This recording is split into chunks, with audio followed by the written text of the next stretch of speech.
सीता नवमी व्रत कथा। पौराणिक कथा के अनुसार मारवाड़ में एक देवदत्त नाम का ब्राह्मण रहता था जो भगवान की पूजा भक्ति में लीन रहता था।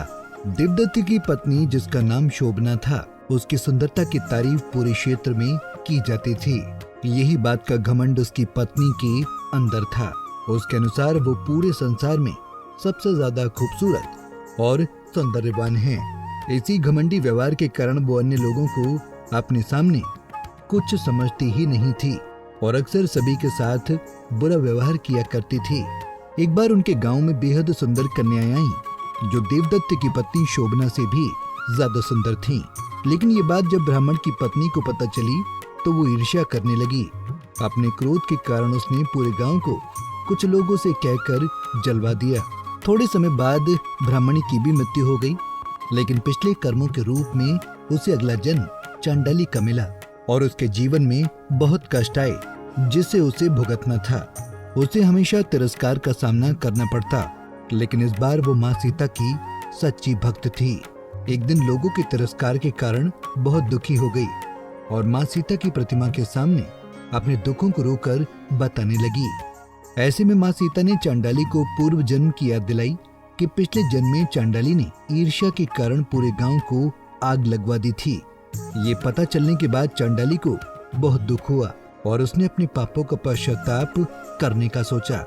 उसने अपने बुरे कर्मों को नष्ट करने के लिए वैशाख माह की नवमी के दिन उपासना और व्रत रखना शुरू किया। सच्चे मन से की गई भक्ति से माँ सीता प्रसन्न हो गईं और आशीर्वाद स्वरूप धीरे धीरे चांडाली के सभी पापों का नाश होने लगा। चांडाली को पिछले जन्म के पापों से मुक्ति मिली। तभी से माँ सीता की पूजा शुरू हुई, जिसे हम सीता नवमी के रूप में जानते हैं। इसके अलावा सीता नवमी व्रत रखने से वैवाहिक जीवन में खुशहाली आती है और पति पत्नी के बीच प्रेम और स्नेह बढ़ता है। इसके अलावा सुख समृद्धि प्राप्त होती है और संतान प्राप्ति की कामना पूरी होती है।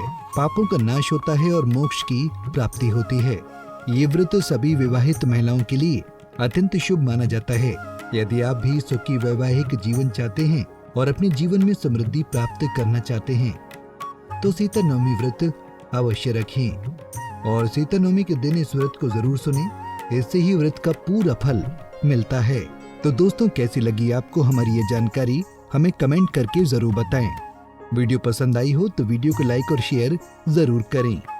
कुंडली टीवी डेस्क से प्रिया शर्मा की रिपोर्ट। इसी तरह की और भी जानकारी लेने के लिए हमारे चैनल को सब्सक्राइब करें और नई वीडियो की नोटिफिकेशन के लिए बेल आइकॉन दबाएं। अगर आप ये वीडियो फेसबुक पर देख रहे हैं तो वीडियो को लाइक और शेयर करें। साथ ही अपनी राय कमेंट बॉक्स में जरूर बताएं। धन्यवाद।